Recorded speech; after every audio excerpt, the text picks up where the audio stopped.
Welcome to Builds with Blocks, a show centered around the micro-action figures and brick-based construction sets of the Halo universe. I'm your host, Colin Perkins, and I'm joined by Tom Fishenden. There won't be a home if we don't stop the banished. And Matt Salvatore. No, you don't get to tell me what to do. How are we doing, guys? Guys, the Pelican is no longer inbound. It is here. Woohoo! And we're ecstatic to talk about the opportunity, to have the opportunity to discuss the flagship set from the first wave of the Halo Infinite sets from Mega Construx. A huge thank you to the Mega Construx team for providing free samples to all three of us so that we can bring you our reviews, our analysis of this beautiful beast. Before we get into the main topic of the show, let's chat about what we've been up to on the block front. Matt, I'm going to start with you. What have you been doing lately? Not too much. I basically... You always say that, and then there's usually a lot. Yeah, they're like 3 hours later. Oh, that's about it, guys. No, I just been working on my mock, and then I built a Pelican. So that's what I've been doing on the blog front. Tell me about this mock. What is this thing? It is the new and improved Halo Infinite mock. So I did an original one where I had one of the plateaus with an AA turret. This time I made it bigger, and I've added several plateaus, another AA gun, and a bunch of the new Infinite figures. So it was actually really fun to just kind of see these figures in something that looked like the new Halo ring. So it just makes me so much more excited to play the game and feel that kind of open world aspect. So hopefully I'll be able to do a lot more stop motions with that. It's my 10-year Mega Construct set for new stop motion. So hopefully I can get some out there. Your 10-year plan? My 10-year plan. I love it. Did you park the Pelican on that thing yet? Well, yeah. Okay, so here's the thing. Just spoilers about the Pelican. It's massive, and I thought for sure, I'm like, oh yeah, this massive mock will be able to comfortably and snugly fit this Pelican. And I had it all planned out where the Pelican was going to be. Well, this Pelican is just massive, so I had to push out a couple of the plateaus, and I have to restructure it already just so I can fit the Pelican in there. So it's a beast, and it's so awesome seeing the Pelican interact in there, seeing it with like the AA turret, just like. Reminds me of that opening scene that we got for the gameplay demo. That's right. It's so awesome. Looking forward to see what you do with that. Awesome. Tom, how about yourself? Yeah, I've not really been doing as much as I would usually. So here in the UK, we're kind of hitting the rainy weather season now. So I think that I'm probably past the best days for toy photography, which does suck a little bit, but it is what it is. So do you pack it in for the rest of the year then, or what? Well, I've done something interesting this year. I just bought a brand new green screen. So for a while, I had a really, really cheap green screen that I literally just used when I do the Jurassic Park podcast, and I would like sit and use that as my backdrop.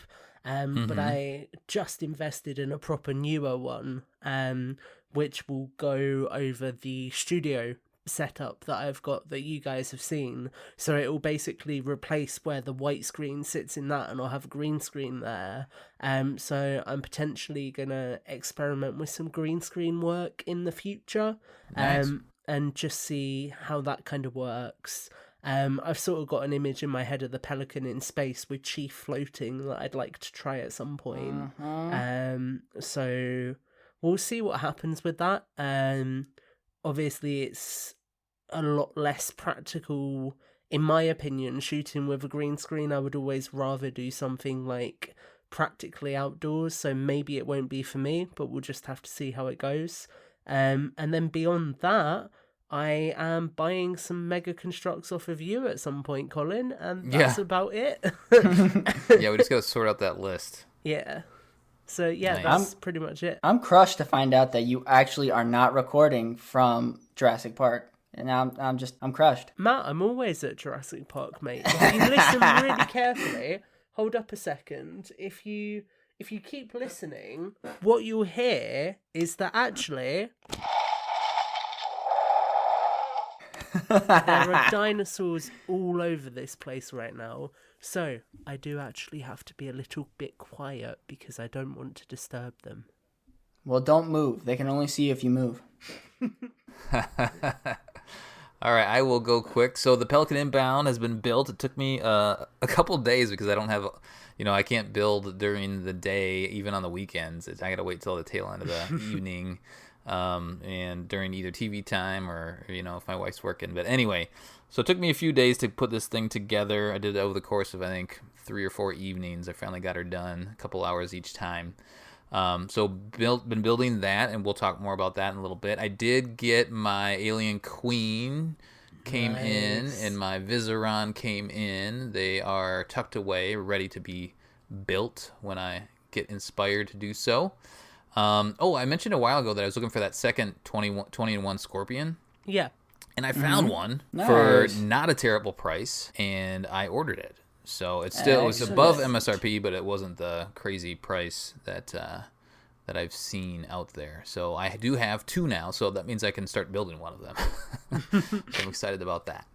Do you think they might rebrand the Scorpion in the Infinite kind of boxing and redistribute it? I kind of hope so. I've been thinking about that. Same thing. So Mega have said in the past on their forums that it's unlikely that they'd ever re-release a set. They always try to do new improvements on them or stuff like that if they're going to re-release it. So it's a different set. But with that said, I would love that because then I could get it, and I really want to get that set, but I missed the boat on buying it. So please rebrand it. Yeah, I could see them using a similar, build structure because you're going to need a Scorpion eventually in Halo Infinite. So maybe that's why the 20-in-1 didn't get wide distribution, and they'll come out with another one. I don't know. We'll find out. Will that one have a chief with it as well? Oh my goodness, we have so many chiefs. No, this one will have a lock without helmet. Oh. Just headless lock. Yeah. Oh, poor lock. A couple more things. What else did I do? I did get from Entertainment Earth. I rolled the dice and ordered a 3-pack of the Mega Construx Heroes because I wanted to get Predator and Dutch. I separately, I think I talked about on the show, I got Raphael and Claptrap are the main two that I wanted, and I got those for, MSRP, but then I haven't been able to find a Predator at Walmart or a Dutch at Walmart, so I ordered the 3-pack just to see what would happen. I did get 3 different figures, which I was happy about, and I did get a Predator, so I am very happy about that. Didn't get Dutch, but I got Kratos and then another Claptrap, which I'm happy to have 2 of those. Nice. So that worked out okay. I wasn't sure if I was going to get randomly 3 of the same or if they actually took the time to give me 3 different figures. So I guess in the future, I'm wondering maybe if I buy 2 3-packs, then I'll get a full set. But, maybe I'll try that out for the next wave. Yeah, that'd be a cool way of doing it. Yeah, so because I did get Predator, I did find a decently priced Dutch in the 2-pack with Predator and Dutch. I did order those from Amazon. Nice. I actually had some credit on my credit card, some free money on my credit card, so with Amazon. So I did that. Couple other things. Man, I have a long list here. Sorry. I know we want to talk about the Pelican, but I just want to get this out. So I'll go 2 more things, and I'll go back to Halo. So I ordered the Masters of the Universe, a box of the Series 5. So it's got Fisto and Stinkor in there. Those are the 2 new figures. Yeah. It's got the other ones included our new paint jobs, I think, on the other figures. I did get a new a Game of Thrones. I pre-ordered the Game of Thrones ship as a part of that same order. Those are both from Entertainment Earth, so hopefully I get those not too far down the road. What's happening with the castle set out there at the moment? Have you had a chance to pre-order that anywhere? I didn't. It looked like it was not until November, so I'm waiting on that. That's an awesome looking set. Yeah. I think that'll be a great addition too. And then the final thing I just want to mention back to Halo is I did the Master Chief helmets have finally hit targets, so they are out there. And by the time of this recording, hopefully most of you have it at the time. I built it last night. All I want to say, and I hope we'll have a focus show where we talk about this and a couple of other things that we haven't talked about yet. But the helmet, the color of the helmet is not the same color as this Pelican. Oh, whoa. Or the same. No. It's a little different color, which is kind of weird. It doesn't have the speckle in it, so I don't know if they removed the speckle or if it's a whole different color. But it's a little different color bricks. But it's a cool build. Interesting. Yeah, it's a cool build. It's a nice piece. Hopefully they do. I heard somebody mention maybe they would do a helmet series based off the success of this, which would be awesome, I think. Yeah, that'd be cool. Yeah. All right, so why don't we dive into the main topic of the show now that I got all that out of my chest? It's time to talk about the Pelican Inbound, coming in at a whopping 2,024 pieces. MSRP is $149.99 in the US. UK bucks are 125. Pounds, Colin, pounds. But you don't call them bucks in the UK? No.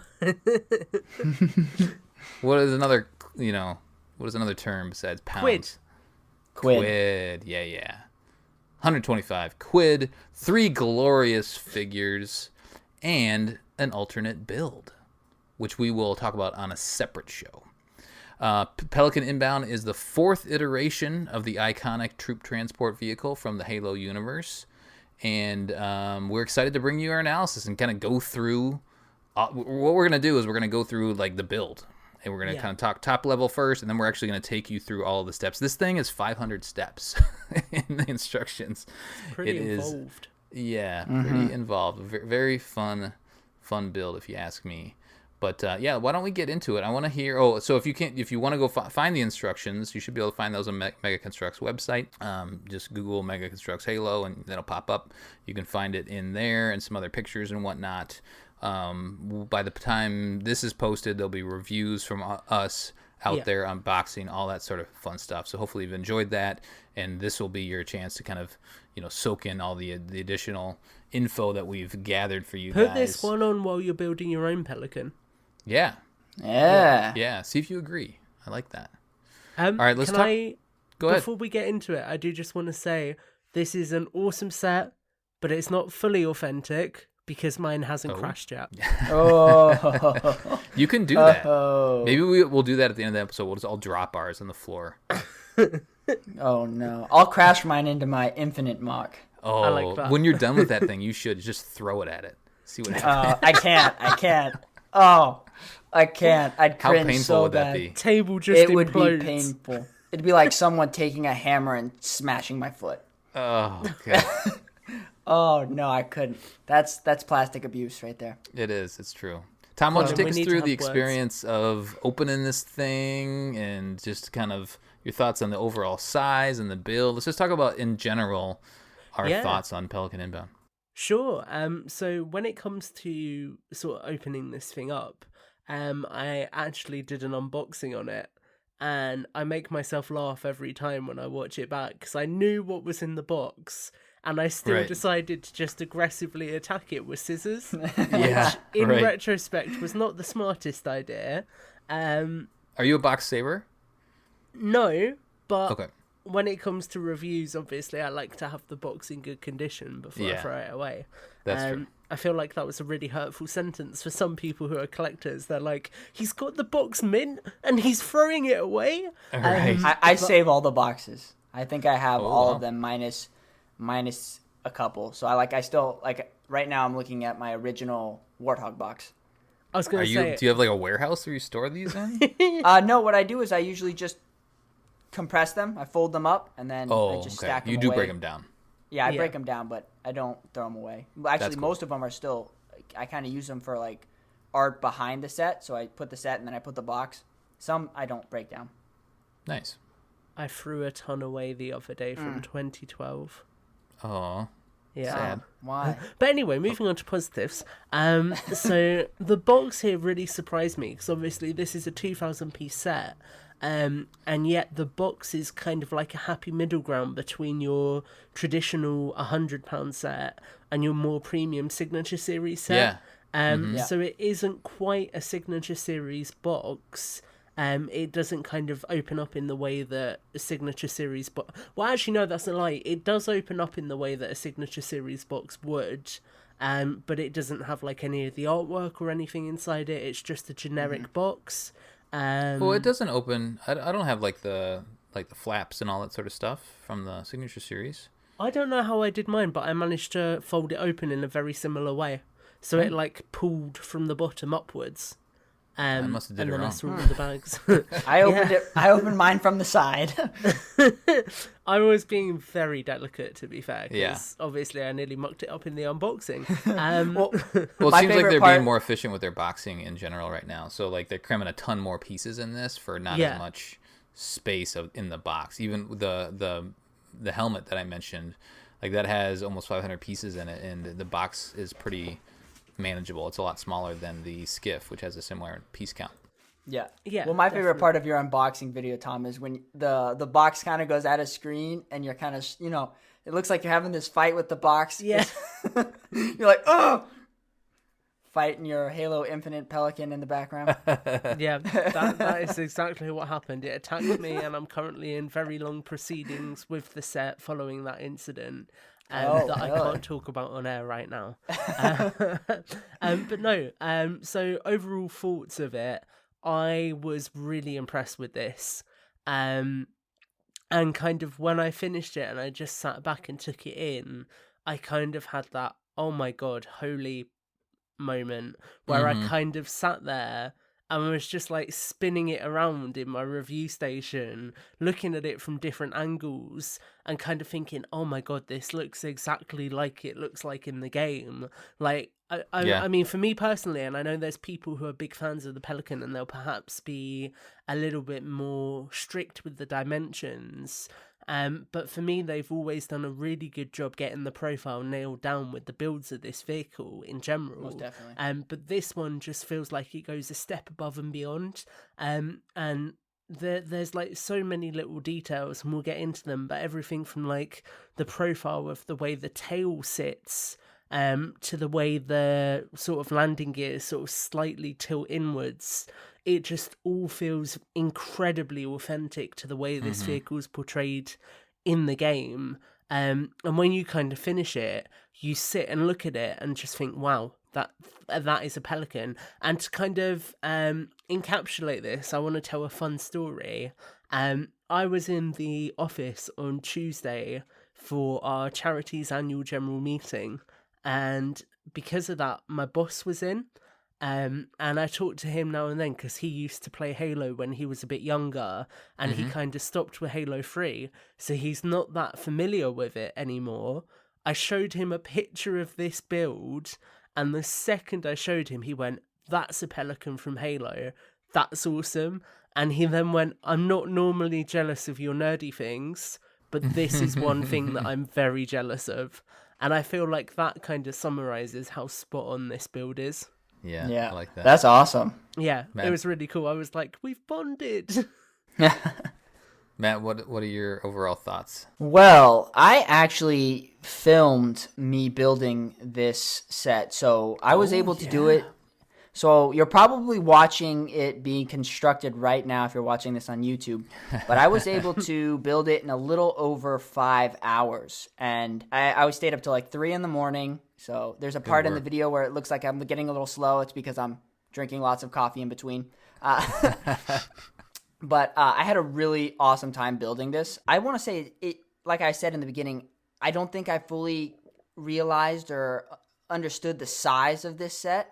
And so as I was building it, and it's kind of this weird moment that when you're building something and you kind of look over at what you've built, and, as I'm building, I'm just kind of putting pieces together really quick, and then I look over and I see, I'm about halfway through the build, and I look over and I see just what I built, and I already look over and I go, this set is going to be massive. Yeah. And I was just, at that point, it all kind of took shape. Like, I have to agree with Tom. The dimensions on it, the silhouette looks amazing on it.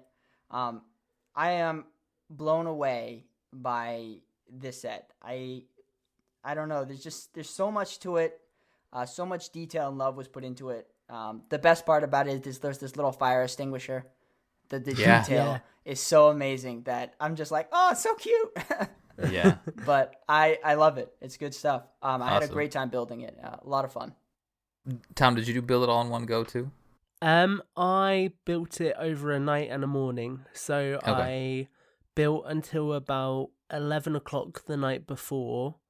I then went to bed, woke up at 5 a.m. to Zoom some American friends, finished my Zoom session with them at about 7:30 in the morning, and just sat and built until about 1:00 lunchtime. Nice. Yeah. Very good. So yeah, my thoughts, echo what you guys have to say, and we'll get into all the details, but very happy with this. Oh, the other thing that I wanted to mention is that each of us right now, as we're recording, we all have one of the other Pelicans with us. So by my side, I have the NMPD Pelican to provide some comparison. And Matt has the OG Pelican. And then Tom has the gunship from Halo 4. So as conversation comes up, we can kind of be the points of contact and comparison for each version. And that's one thing that I guess where I wanted to take my overall thoughts is because I've built 2 Pelicans within the last month now. And the size, it's funny because the Signature Series, the NMPD Pelican, the set is like 17,000 pieces, but a big chunk of that is for the landing pad in the building. And so I would say, just looking at the two together, there's not obviously there's not as many pieces in the NMPD. I'm trying to figure out like what's the percentage. Is the other Pelican 50% bigger? Like it kind of feels like that because it's beefier. Like the chest on this thing is huge. But as we'll get into it, the interior is smaller, so it's weird when you have them both here and you kind of are messing around with the play features and whatnot. Well, it's interesting how the build differs, even though the other one the new one is so much bigger. I would say the interior differs proportionately than the others. There's a portion of the interior of this Infinite Pelican that I would say is much bigger than any Pelican we've ever had. We'll get into it. Okay. I was about to say the exact same, Matt.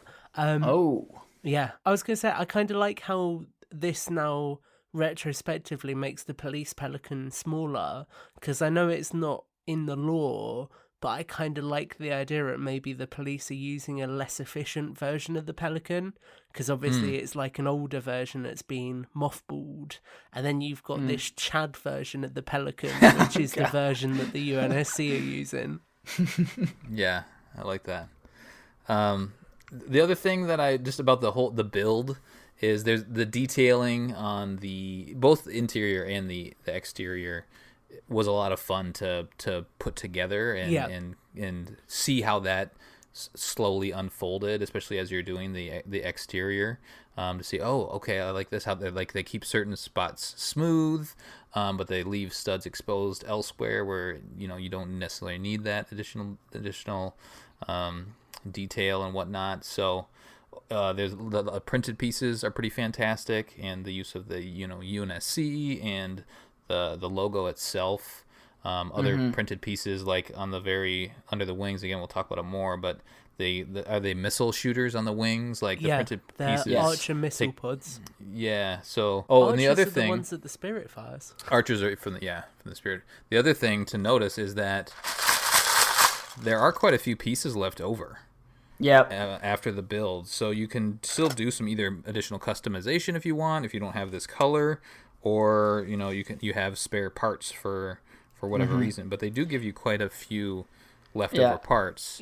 And I know that from watching Brickman's alternate build review is that structure, that base. It almost looks like it uses half of the pieces. So this base, this set alone, if you just want a whole lot of pieces, grab this set. You're gonna get a lot of good and fun and useful pieces. Well, as a traditional builder, whenever I know there's always sets that have a little extra pieces, but when I saw the pieces at the end of this, I immediately started flipping through the book, and I'm like, okay, did I forget anything major? Because I'm like, I forgot a wing. Right, yeah. You almost have enough to build another one. There's I know, quite a I'm few like, pieces. Oh no, I messed up. I'm actually sitting now and seeing if I can put something together with all these spare parts while we're recording the show. I like it. You fiddle with that, and then at the end we'll take a picture of it. Exactly, we'll put it on the show. There we go. It's going to be some like mini Pelican. It's going to be awesome. All right, let's get into the figures themselves. Since Tom is concentrating on something else, Matt, why don't you start with the figures? Just take us through your thoughts of. I mean, we finally have the pilot. Like it was fun to, because we've been recording the show since this set was revealed, and we discovered that they're gonna give us the pilot. We still don't have a name for the pilot, but like, remember when we saw like his rolled up sleeves in the picture and whatnot? Like, all that had been revealed over the course of this past year. So it's been fun to finally have the pilot in our hands, and we have the chief, and now we have the banished hunter, the hunter in banished colors. So Matt, take us through these things. Well, right now you are going to be watching a hunter assemble. So I did a quick little stop motion of the hunter assembling for the first time. So I just put it out of the bag and I assembled it. And the articulation on the figure, as I use it for stop motion, is much better than the hunters that I got from the Halo Heroes line. I think they come. Oh, yeah. Okay. So the articulation is it's already the same mold, a lot, right? Yeah, same mold, but the articulation just felt so much stronger, but more fluid. So I was able to do a quick little stop motion of this thing coming together. I love this hunter design, but I love the colors on it so much more. Nice little hints of red, not too much. Yeah. But I would say just the right amount. It is kind of neat to see a hunter's arm, the cannon arm, with the red crystals instead of the green. So that's kind of interesting. I can't wait to see that in game. What does this like scary red hunter look like when it's bearing down on you? Yeah. So real quick, is this the fourth version of this mold that we've gotten? The fourth color?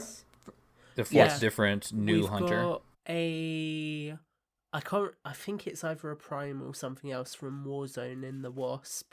The Wasp. We got the red one in the Heroes wave, and then obviously the blue one in Warthog. The two, yeah. Yep, the Remnant hunter is in the Hero wave. That's it, Matt. Okay. Yeah. So I misspoke because I meant the hunters in the Warthog run. I haven't opened my Remnant hunter. So when I said this one has better articulation, it has better articulation than the hunters in the Warthog run. Gotcha. Okay. Okay. Pilot's awesome. I think that's kind of neat that, again, we're tying into this being able to have the helmet and not have a helmet. It's really kind of neat. I love that his sleeves are rolled up. And I think Tom pointed out to me that Brickman 117 was able to flip I don't know his suspenders. Yeah. Yep. So that looks awesome. So shout out to Brickman for doing that. So that's kind of neat. I haven't tried it personally, but that's just a little detail that I think that's kind of cool, that you can take off his flight gear suit and put the suspenders up. And, of Did course you guys notice the tear under his eye because he misses home? Oh. Oh. How big are you? I'm so big. Oh, jeez. And then we get another chief. So this chief, it has obviously with all of them, and the cool thing is that we're not just getting the same paint variation chief. This one's got a lot more, I would say. There was a way Gabe put it that sounded so much more articulate, but it just has it has some silver brush highlights on it that really accentuate the armor. So I am very impressed with it. I think obviously the chief and the pilot were a must for this Pelican, especially because so much of the Halo Infinite marketing has kind of centered around the Pelican. It's nice to see the pilot and chief in this set. So I'm looking forward to using them in stop motion, seeing Tom's toy photography really utilize these two, because I think they're going to be a pretty awesome team. Tom, talk about the chief as compared to the other chiefs, because we have many chiefs in this line. I'm going to start by apologizing for all of the brick noise, but I have managed to put together a little UNSC barricade using the spare pieces. Nice. So Chief in this set is very, very similar to Warthog Rally in terms of color scheme, helmet details, and chest armor details. But the difference, like Matt says, is kind of the silver dry brushing. So there's sort of silver highlighting under the breastplates. There is silver highlighting on the helmet in the middle, and kind of bits across the abdomen, and all of those sort of areas. I think there might even be some brush across the legs. Yeah, To just kind of make his it back. pop. Yeah. On mine, unfortunately, which is the one that you'll see in the review, the visor wasn't fully painted all the way. But looking at Matt's, it's quite crisp when it's done properly, and it looks very similar again to Warthog Rally, just with the sort of silver little line underneath the chin. Yeah, I actually thought it was closer to the Chief Brute Warrior 2-pack. Yeah, because that one kind of leans a little more with that silver brush. Help me, Gabe. I don't know how to say it. That's that silver highlight area. So I think that's kind of a little more similar to that. We'll have to do a comparison video of all of the Chiefs in this line and pick a favorite. I don't think we can do that right now, but I am enjoying this one. The silver brush, it shows. I mean, if you think about the setting of this set was taken from the trailer, in my opinion. Yeah, I mean, and that's what they're going for. So this is kind of beat up Chief. After he's been floating in space, Chief. And so he's not dirty, but he's all dinged up. And it's interesting that, remember, was it between Halo 2 and Halo 3, he got that big scar on his armor? Yeah. And a lot of figures, included that sort of thing. We don't have a big scar. And for whatever reason, maybe we'll find out in Infinite, but we do have he just shows a lot of wear and tear from whatever reason he was floating in space. There is kind of, on quite a few of the Jazzwares figures, and I think some people have pointed it out in the source material, there is actually a black burn mark on the right side of the chest plate where that mark was on the Halo 3 armor. And it's kind of like over the 117 sign. And if you look at the San Diego Comic-Con figure, that's kind of the closest they've come to mimicking that sort of battle damage almost. It's kind of like a soot almost in sort of the kind of damage it looks like. Yeah, I got my hands on that one too. It's on his helmet as well. Yeah. Can I say something about the pilot? No, I really you like. May. Okay, so Matt, thanks. I could honestly gush over the pilot figure because coming into this set I was very apprehensive of it. I think it's fair to say that in the game there's a lot of detail on the pilot's flight suit. There's a UNSC logo on one of his shoulders and some other small details that aren't present on this figure. So if you guys remember when we first previewed it, I was quite cynical about that. And I was quite cynical of the colour blue that they used. But actually in person it works really, really well.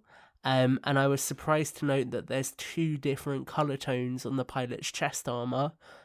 So around the collar and also in the middle of the chest in the little triangular piece of armour, there are actually darker tones.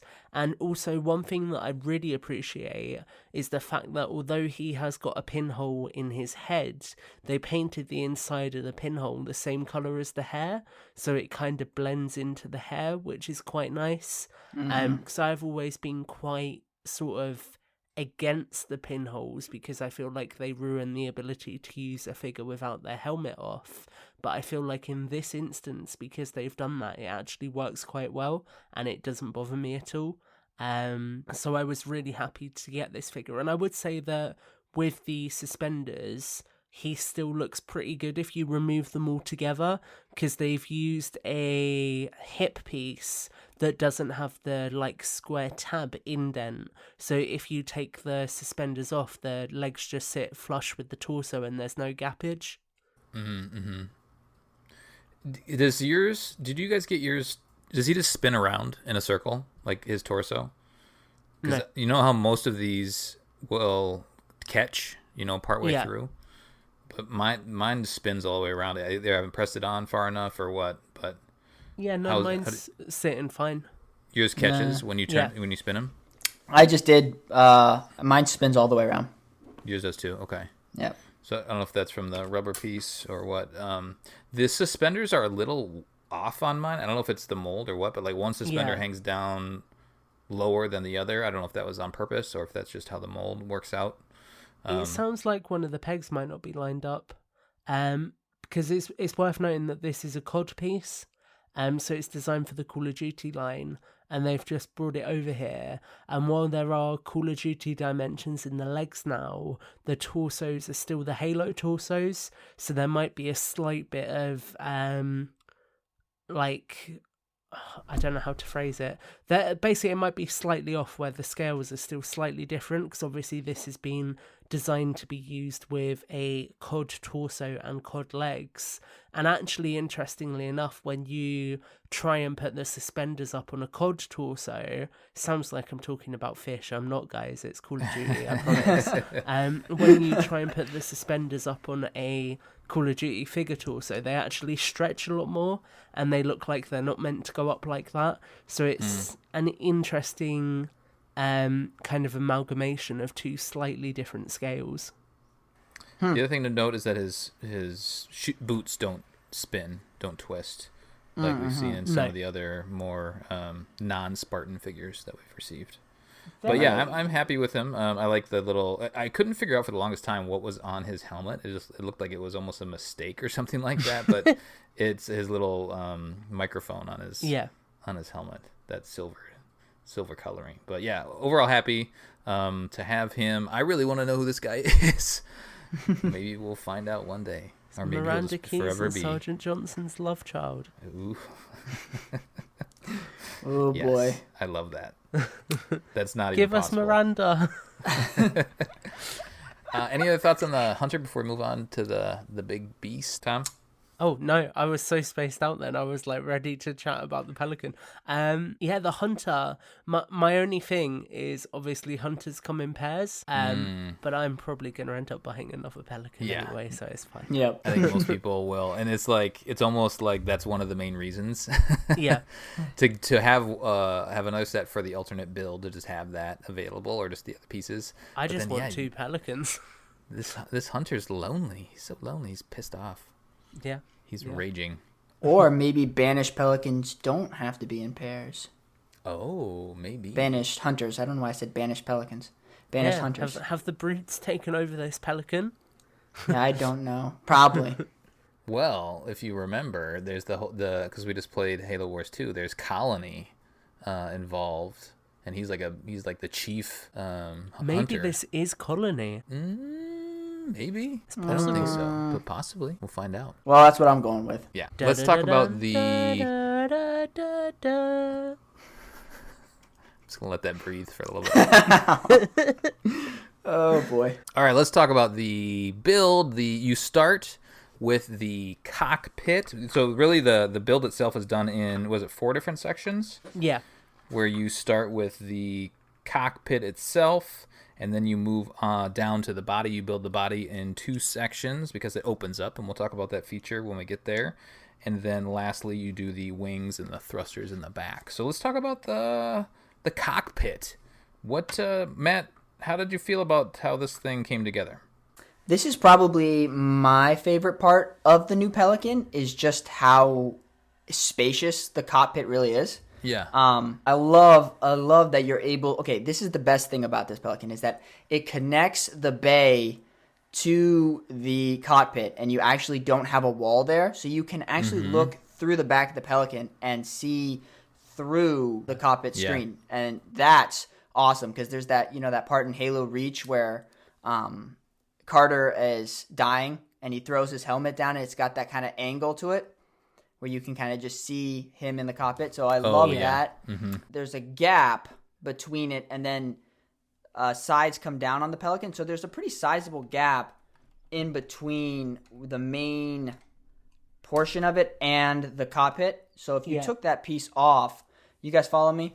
Oh, if you yeah. took that piece on off, the side of the canopy? On the side of the canopy, there's a pretty spacious gap that's just held together, that's just covered up by...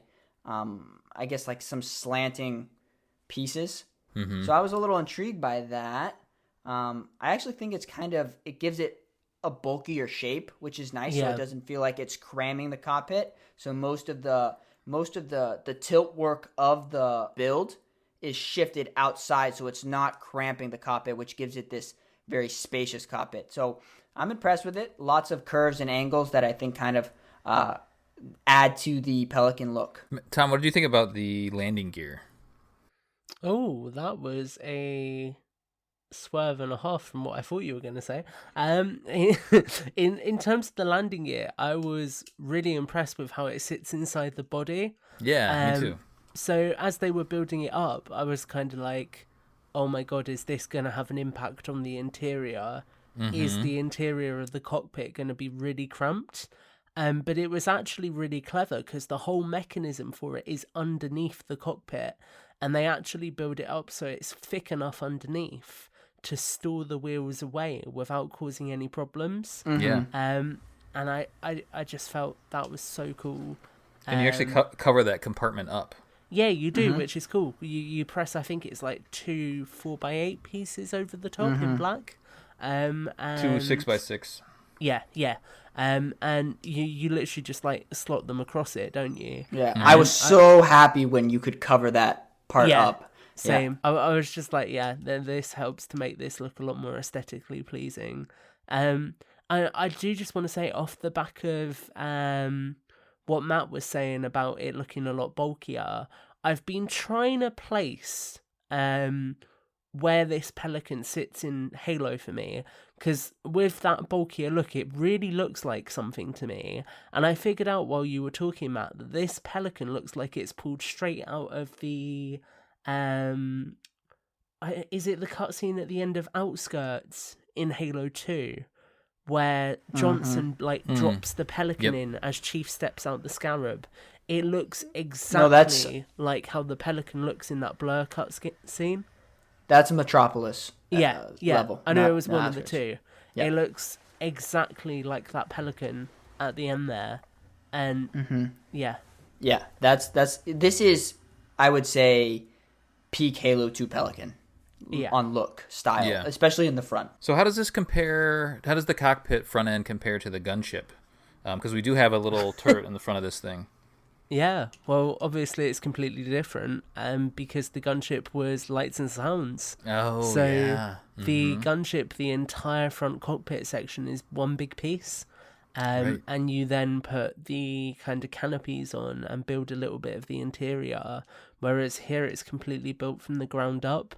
And I do just want to say, to echo what Matt was saying earlier, this is the part where we all thought there was a lot more space in it than we expected, because it's actually pretty deep, and you kind of get 4 studs across, pretty deep space all the way through to the troop bay, like Matt said. And what that means is you can really get that scene from the newest trailer, or the story demo even, for Infinite, where you kind of have the Chief like walking up behind the pilot and then leaning on the chair and like looking over him, which I thought was really cool. The only thing I'll say in terms of this that was a little bit weird to me is the positioning of the screens. They're like really low down in the little corridor. Well, keep in mind that Chief is supposed to be like 7 feet tall, so maybe that's part of the consideration. But yeah, it's nice to have those screens in there.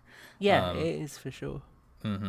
Yeah, that just adds to the overall detail level. But they do some interesting things with the angles that Matt was describing, on how they use hinges and whatnot to give you that feel of a kind of a slowly curved body from the front. What do you think of the canopy, Matt? The actual the little piece that comes down over the pilot. It's massive. I'm just it's a new opening. piece. Yeah, brand new. Looks excellent. It's just looking, and I have the OG Pelican here with me, and just comparing the two, it's night and day. The canopy for the original Pelican is so narrow, and like I said, every other Pelican now feels cramped, and this one in the cockpit, you mean? Yeah, exactly. Yeah. From the where they sit, it just feels so cramped. Here, you could actually fit a second chair, Pelican pilot seat behind this one, and it wouldn't even look like you were cramming it in there, and look like you'd have more room to spare. So the canopy, I love that the canopy broadens out in the front. So in the back, it's a little narrower, so it can fit in between the slanting pieces on its sides. And then as you like run your hands, you can feel it kind of come out just a slight bit, so that when you look at it directly, the bulkier part of the bottom fills out where the slanting comes out. I have no idea if you guys followed that, but it looks awesome to me. So it's interesting because there is room in the NMPD cockpit to fit a second figure. I'm forgetting on the gunship, Tom. Can you put another one in, Yeah, you can. there? The Okay. Yeah, there's gunship two cockpits. in-game, yeah, it's designed to be like a hind, where it's a pilot and then a gunner behind it. Okay. It is tight, though, in Yeah. the NMPD version. Technically, you can squeeze a second figure into the OG Pelican, technically. Yeah, they left space for it, but there's it's not not a like seat? an official space. If you put a seat, then you wouldn't be able to fit the figure because the figure would then be too tall. It's basically like okay. a 3-block gap, Colin. Yeah, I gotcha.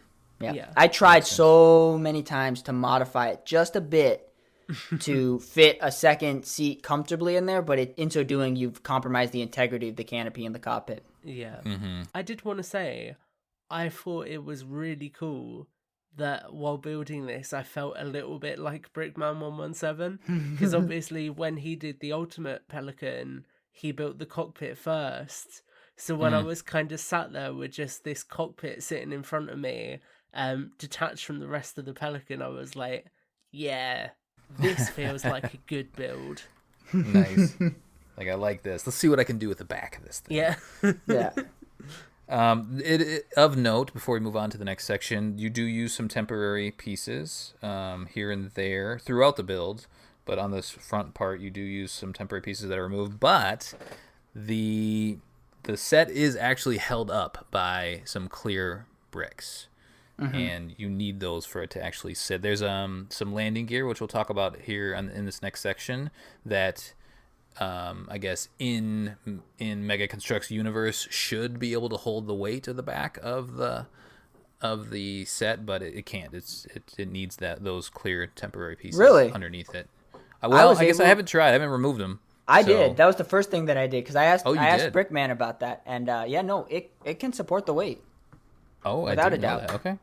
Yeah, I gotcha. No, without a doubt. It's. I left the clear pieces there just because I don't want to put I don't want to leave the constant strain on it. But it can. So that was super impressive to see that the landing gear actually worked as a landing gear. Nice. That's good to know. I guess they must have built it that way because let's get into the back end of the ship. So you build it in two parts. The left first, the right second. I'm not sure which one was first, but they mirror each other and then they come together because this back end is used as a display. And I'm curious your thoughts how this came together, Tom. When you their approach to building this, I thought was a little unique. It makes sense that you would build one half and then the other half, and you can kind of see, I see they're going to use these, these holes, and then eventually you put a rod in to allow it to open up. Talk about this next section. Yeah, so it's quite cool because, like you say, you basically build the exterior and the interior of both sides. So the way it works, you have the cockpit, and then the cockpit has got some significant sort of bay space behind it that's covered in grates, and those grates are there to create smooth ground that both sides can go over the top of without catching at all. When you build up both sides, you kind of... I think it's at this point that actually you put the landing gears on as well, isn't it, while you're building up the sides? Yep. Yeah, landing gears are part of this. Yeah, and there's a mechanism, which I didn't know was there. Yeah, there is. Yeah. So I only knew about this because of Brickman's video, actually. But it's like a mechanism that basically spring locks them in place. Yeah. So there's 3 different positions that you can hit from the inside, and each one will lock them in place. And I'll be honest with you, when I watched the review originally, I didn't like this at all. I thought it was far too intrusive in the troop bay, and I thought that it ate up a lot of space. But actually, when you get it in hand, it really does sit quite flush with the wall, and there's maybe a stud total extrusion, which isn't awful. So I think it's actually a lot more streamlined in the build than I anticipated. But with that said, the builds are pretty similar, I would say. The only thing that's really different is the interiors. One side's got like a seat and a console that's got a graphic achieve on, and the other side's got a weapons rack. Like Matt said, it's got the fire extinguisher. There's something else on that side that I'm forgetting. And that's kind of it, really. because obviously the exterior builds are the same. But it's cool. You kind of, as you're putting this together, and I'm going to apologize if I'm rambling because it's getting late here. But as you put it together, it kind of you sort of begin to get this idea that this is a lot bigger than you anticipated. And I remember I sat there, and at that point, so the way my studio works, my gunship is up on the tip top of one of my shelving units, so I can see it wherever I am in my room. And I kind of remember putting one of the back ends on, the left hand side, which is the one that you build first. And then I looked over at the gunship and was like, holy crap, this is already bigger than that, and I've barely even built it yet. Yeah. So I feel like this is where you really start to get the idea, actually, this is a step up from the previous Pelicans. I think it was kind of interesting being able to, traditionally Pelicans, when you build the back, you build it together, but it was kind of neat to build one half and then the other half. And I think this design feature of it being able to split open is probably what will set this Pelican apart from the others to come, before it. So it looks traditionally like a Pelican, but I love this kind of new feature that what if you could just open it up just to really get in there? Because one of my complaints of past Pelicans is you really can't do anything inside of them because it's just, you put your hand in there and you filled up the whole area. Mm-hmm.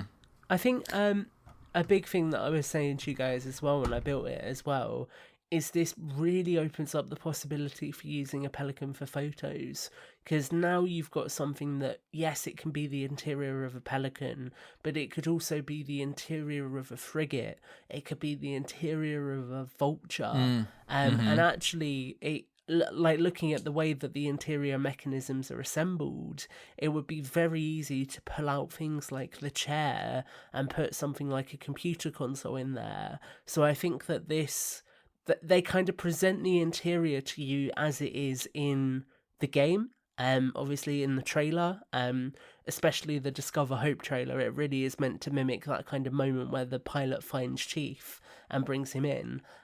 But I feel like you could easily pull it apart and put other features in here. And something I do want to say is actually in the review that you'll hopefully have seen at this point, I do mention the idea of them maybe doing an expansion pack for this set that could change the interior to be a troop bay, but you could do something else with that as well. You could change it and put more cargo in there. So I think there really is a lot of space to play with in this area, which is really cool. Something to note, though, this new Pelican probably has, when it's not opened, the narrowest bay. Yeah. So compared to previous Pelicans, like I said, you could fit your hand. Well, I mean, if you have a pretty small, like I can't fit my hand in any of the original Pelicans, but this one is much narrower, so you wouldn't be able to. It's longer but narrower, so it's definitely giving to that more idea that they want you to open this up. But that's interesting because the troop bay, like from the outside, the shoulders of this thing are wider than the other Pelicans, so there's more detail in it, and it is it looks like it would have more space from the outside, but the way that it was built, the way that it was designed, it actually is narrower. So if you want to put figures in there when it's closed, you kind of probably just have to drop them in, transport them, and then fish them out with your fingers. I kind of don't mind that though, because I mean, from like a set piece standpoint, so what I did when I first finished building it, I grabbed a bunch of my Clash on the Ring Marines, and I was like, oh, I want to set it up as if they're piling out the back like the Silent Cartographer. And I think that when you have figures lined up with the side of this thing, it just looks huge, but in the right way. Like, you get the sense that this is this massive transport that could easily be offloading loads of troops. And I think that from a toy photographer's perspective especially, that really excites me, because when we get a weekend of better weather, I'm so excited to take it out and just like simulate some photos of loads of troops disembarking from the back of this thing. Yeah. What'd you guys think of the ramp? The ramp's just the ramp. I feel like it's a little bit of an afterthought in this set. It's got a weird angle to it. Yeah, so that's what I'm I not was sure thinking. if that's just to kind of tuck it up there, if they didn't want to add any additional mechanism or a joint there. But Yeah, Looks kind of it's more like a slide. Yeah. fine. You could probably, if you wanted to do photography, I would probably replace that with something that's not quite as steep. Yeah. More like a Darth Vader ramp. I was thinking of maybe like connecting it up. So the way I would have done it is use the clip and like, is it bracket or like peg system? Basically the way that like the hatch is attached. I would have maybe done something similar where you can like fold it up and down. But I have done a test and you can't fit a straight ramp that's the same length into that space. So I think it has been done to just fit it into the profile of the build. Yeah, that makes sense. What do you think of the I guess you call it the hatch? It opens on the other side of the NMPD Pelican. Yeah. So it opens the opposite way. Is it the same for the gunship? Gunship opens the way the NMPD Pelican does as well. Okay. What about the dropship? And the OG Pelican opens up the same way. As the Infinite Pelican. So they open up from the back. Oh, okay, interesting. So you pull it forward. Yeah. This is cool because compared to the original, it's one major hatch. This one actually has a hinge in between. I don't know why that hinge is there, to be honest with you. It's because there's a little bit of an angle. I think it is. Get that.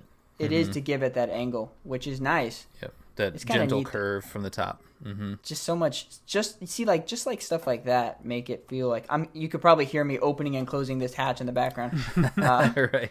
Just little stuff like that, just to give it that edge, makes it so much nicer. Yeah, and we didn't mention it, to open it up, you have to. It's a little bit of a process. Which you can see in our review video. Yeah, so Tom goes through it. So you have to open up the hatch, and you have to remove a piece in the very back, and then I think there's a couple other steps that you do to crack it open. You have to open up. You have to take off the two side. I guess I don't want to say engines, but they're like like air intakes. They're air like intakes, engine covers, yeah. Yep. And you also have to rotate the wings to like a 90-degree angle. Yeah. Which, speaking of those engine covers, though, that you had to take off, they are awesome, and they definitely have a way better way of making the wing feel more connected to the rest of the build. Well, you don't have to take them off. You just have to rotate them up. Oh, okay. All right. Yeah. I've been taking them off this whole time. Yeah. No, you just fold them up, and then I found it was really see. cool, and it's quite intuitive. If you fold it up, I don't know if you noticed this, Colin, but the little bit that's on the other side of them just automatically folds itself up as well with that motion, which I thought was pretty cool. Yeah, it's pretty slick how it does that. Yeah.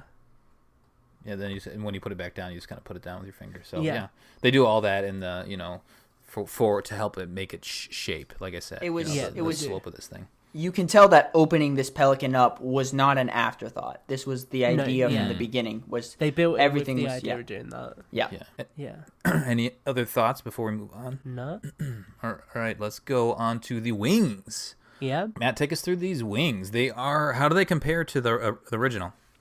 I want to say, and I think Tom mentioned this earlier, is the wings feel like the closest part in build similarity to the original. There's obviously a lot more angles, and it's a way more polished build.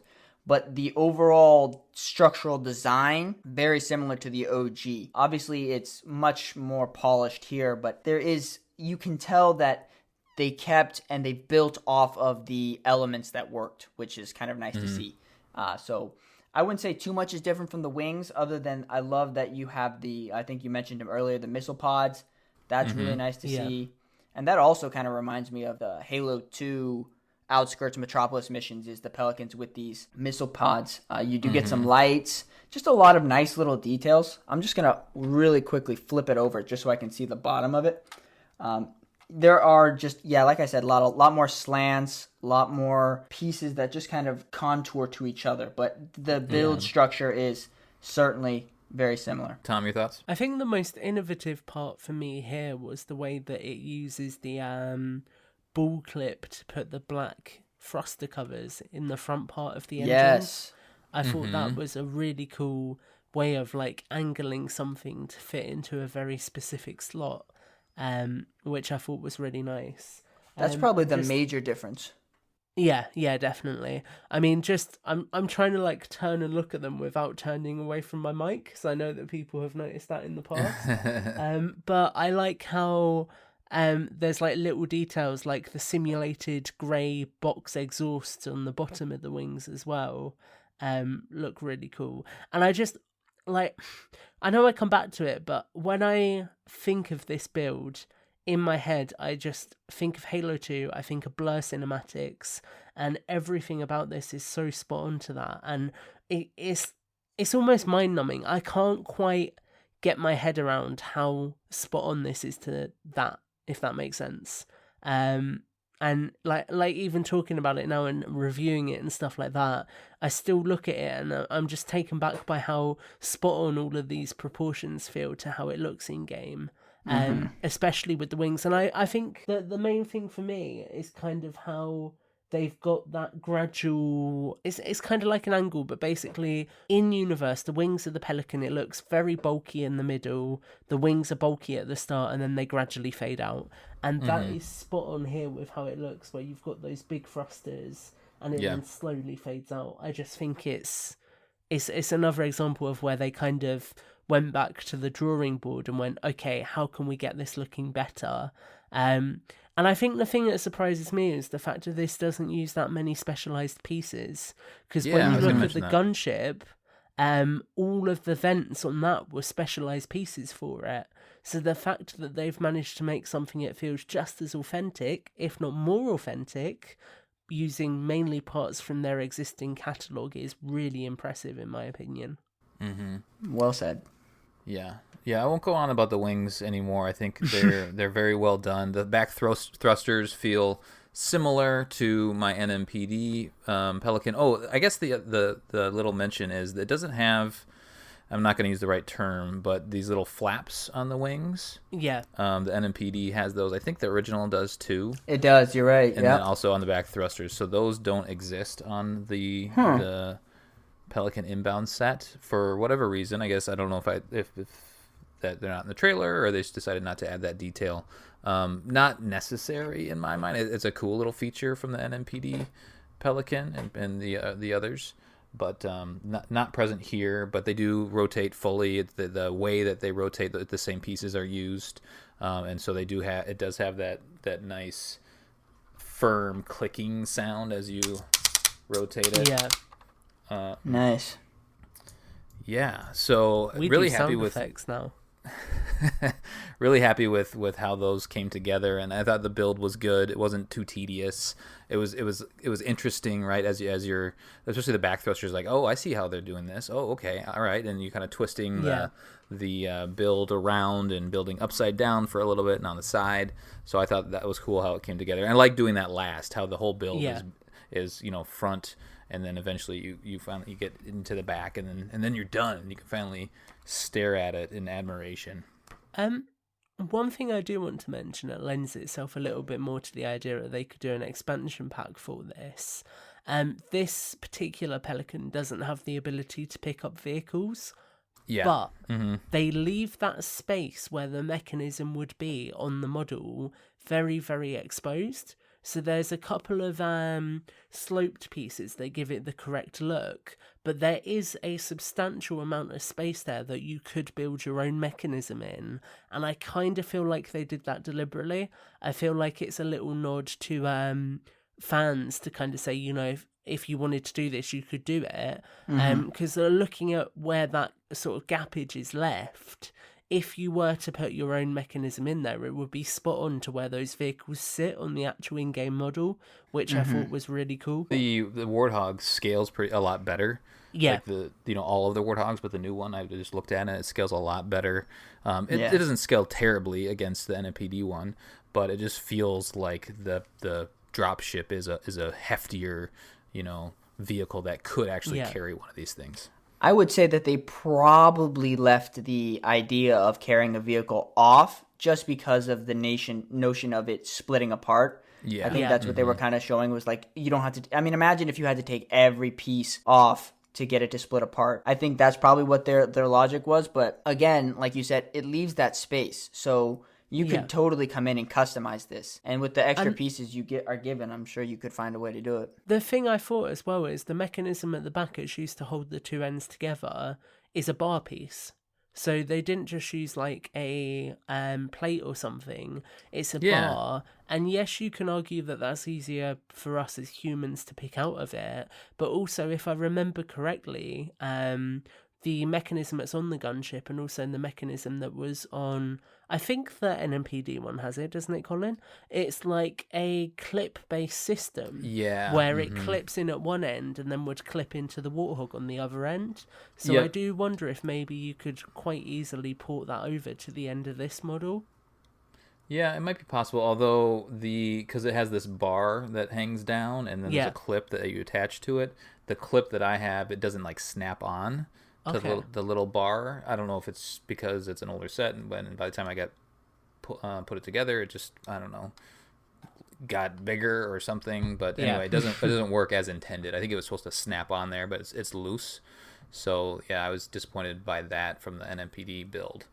But yeah, I think you could easily customize this thing to hang a Pelican, and these are supposed to be, in universe, supposed to hang a Scorpion as well. Yeah. So you've got more reason to build it now. Right, exactly. I want to see how that matches up. Did we mention, back to the interior and the fact that you can open it up, did we mention that you can suspend Chief? That's like that little part that sticks out. You build that whole thing from the beginning, the cockpit, and you during that part of the build, you actually build the little mechanism that suspends him, and it took me until the two sides from the troop bay came together. It's like, oh, okay, now I know what that thing is. I thought it was like some other fancy thing that they were gonna use, some mechanism that we were gonna get to play with. But no, it's a cool little feature. So again, just highlighting the fact that they were really leaning on that trailer to model this thing after. Did you even get a box? So you can make the pilot do the thing where he's like standing on it to try and get to the pipes. Oh yeah, good point. Yeah, I didn't even think about that. I like that. Cool. Well, what else do we have to say about this thing? We've covered a lot. Anything that we missed? I guess I do want to cover frustrations, because we kind of sprinkled them a little bit here and there. So I think the biggest one for me is the size of the troop A is small, and the fact that you don't get it doesn't come with it a way to hang a Warthog on it. The other thing that, Tom, I know you mentioned, is that the canopy doesn't go quite all the way down for whatever reason. It tends to kind of pop up a little bit. Any other downsides in your book, Tom? I'm gonna flip it with an upside though, quickly. Imagine how good this would look with the Halo 3 weapon pods attached to the end of it, where that gap is. That would work really well. That's neat. Yeah, I might try that. Oh my god, put me on the spot here. My brain is not working. No, not really. I mean, that must mean it's mostly good. Yeah, I mean, I'll gush about it a little bit when we give our final thoughts, but I feel like the only other real thing that stood out to me was the ramp and that really awkward angle it's at. Because I tried to put so I play with my toys, guys. I'm just gonna say it. And I was messing around with it after I built it. Yeah. And I, again, with those Clash at the Ring Marines, I was trying to get them like loading up. So I put one dude trying to walk up the ramp, and he ended up having to like crawl up it on all fours because it was so steep. So I think that's really my only real problem with it, apart from the cockpit. And like you say, with the troop bay as well. But I think that, in my opinion, if they were to do say for example a UNSC building box 2, they could easily make some of the alternate builds in that stuff that goes into the Pelican to change it a little bit if they wanted to. And I'm not saying that it needs to, because I think it's a really solid build as it is, but I think there is the scope there for them to do more with it if they decided they wanted to. Yeah. Any other downsides, Matt, worth mentioning? The only thing I would probably address is if you look at the troop bay build, and when the walls open up, it takes a segment of the floor with it, and underneath it is another floor. Yeah.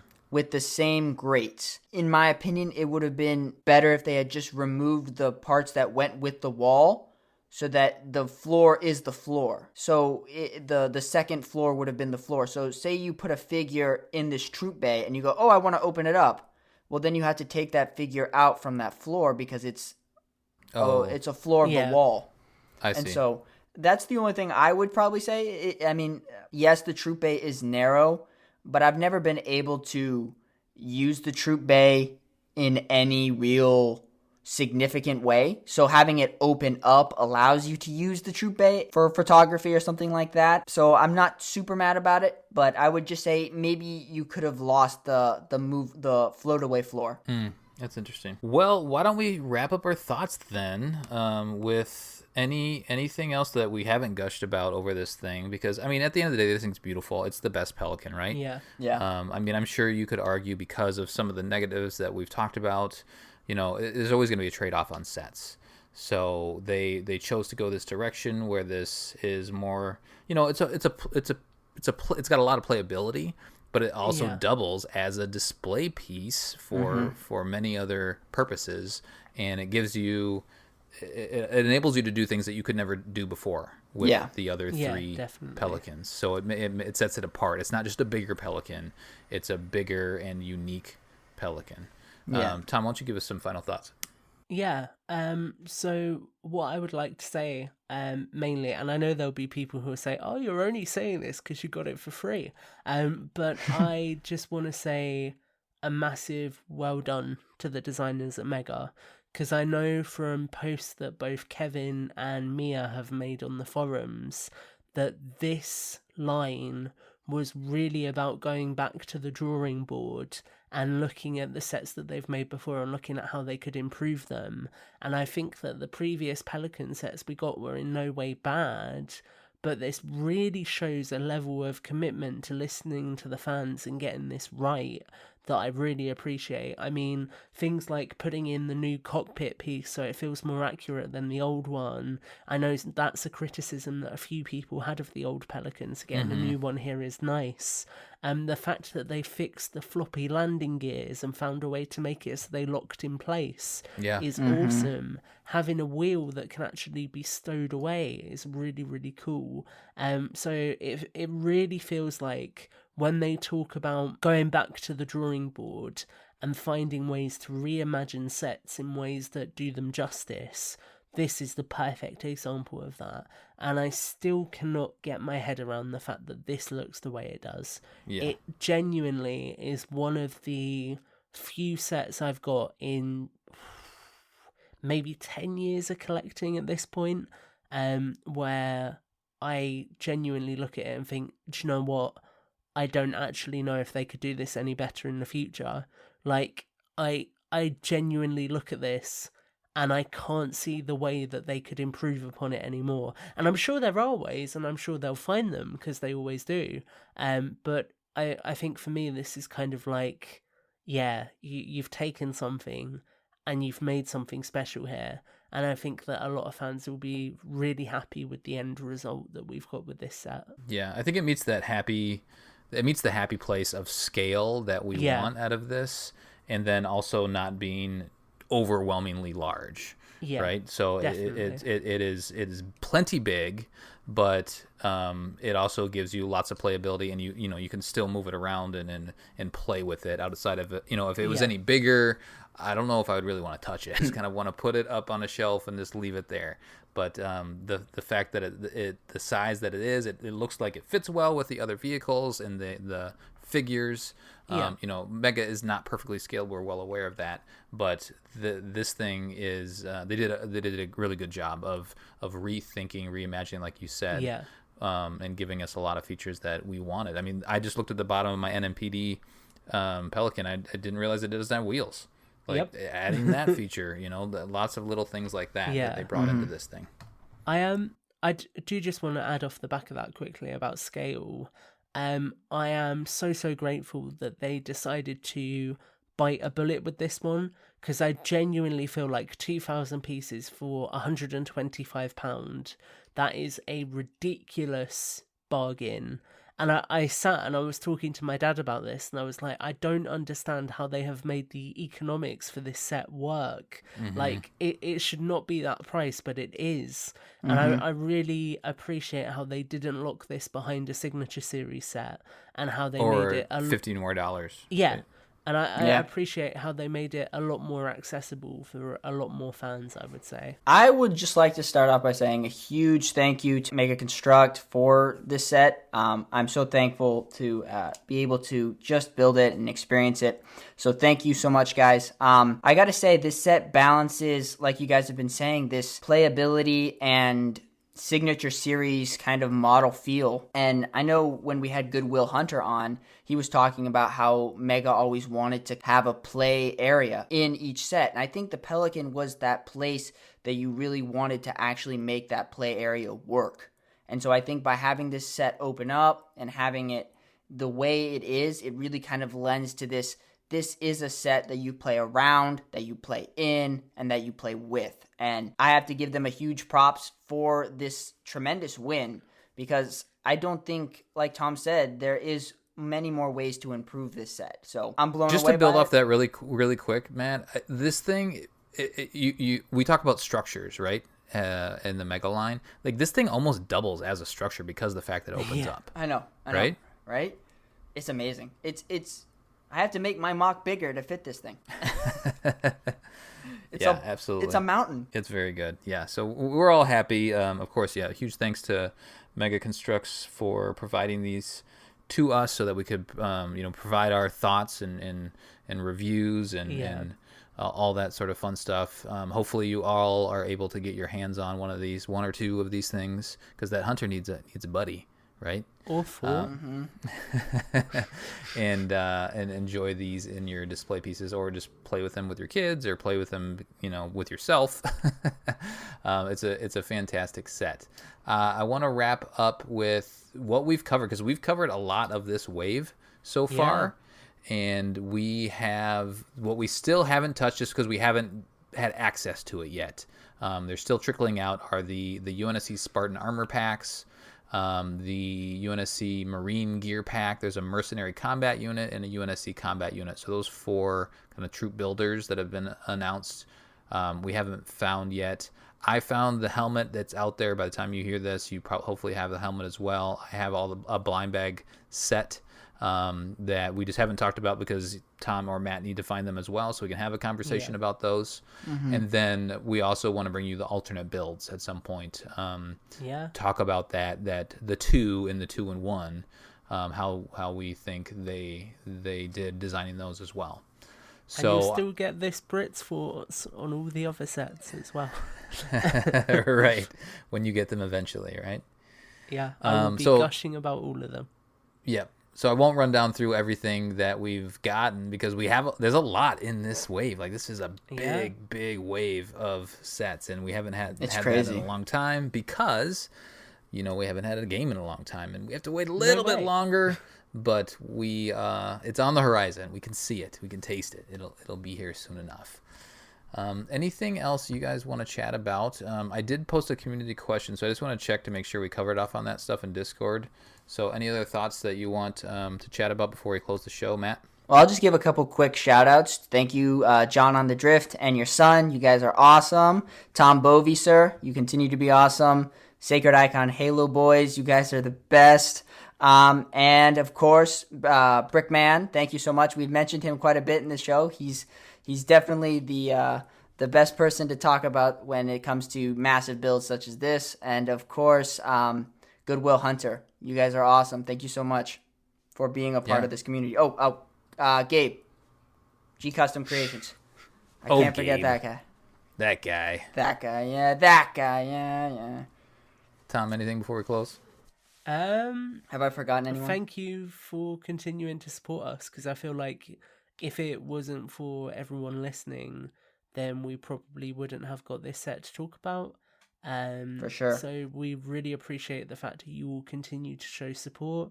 We've just hit 1.5k subs on YouTube, which is incredible considering it was only a couple of hundred a few months ago. That blows my mind. So yeah, thank you so much for continuing to support us, and hopefully we'll continue to build this thing into something that all Mega fans can enjoy for many years to come.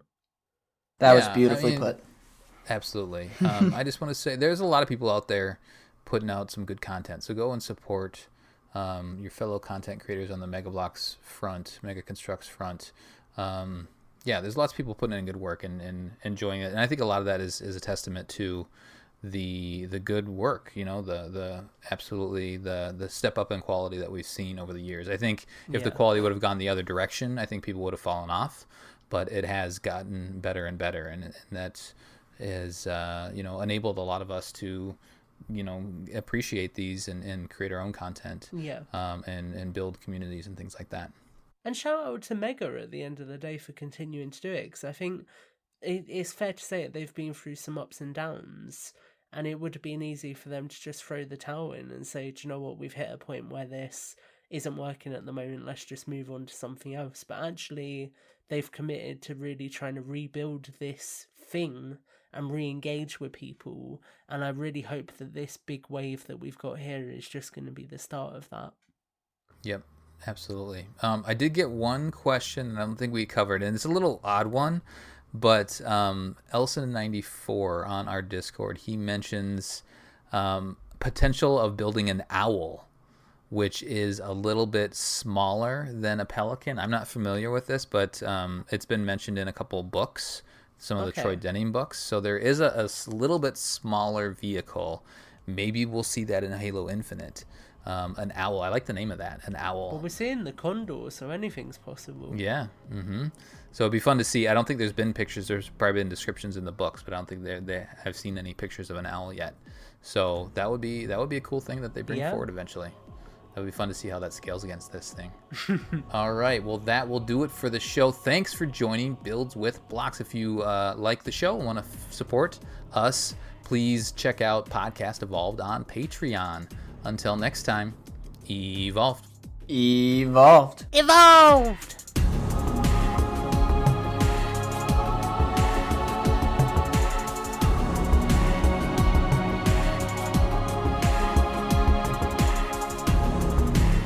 Well, I'll say the reason why Chief is floating in space is because 343, Guilty Spark, pushes him out of a ship as he's saying, "Danger, danger, Master Chief," and that's why Chief is lost in space. I like it. Predictions have